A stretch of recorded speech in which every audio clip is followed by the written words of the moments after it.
When it comes to building custom decks for home and residential projects, the choice between Trex composite and pressure-treated wood is a common debate.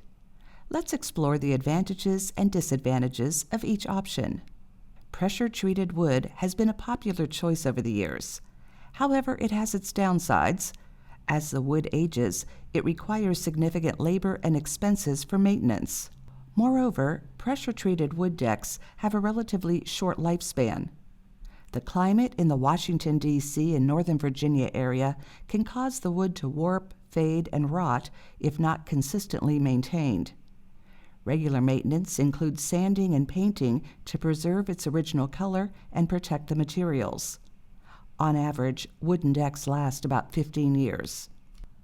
On the other hand, Trex composite decks offer a hassle-free experience. Cleaning is a breeze with just a brush broom, cleaning solution, and your garden hose.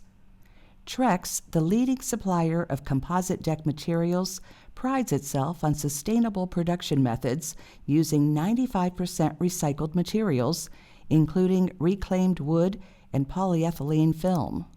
These decks can last anywhere from 20 to 25 years, if not longer, while maintaining their color. Consider the life expectancy and cost when comparing pressure-treated wood decks to Trex composite decks.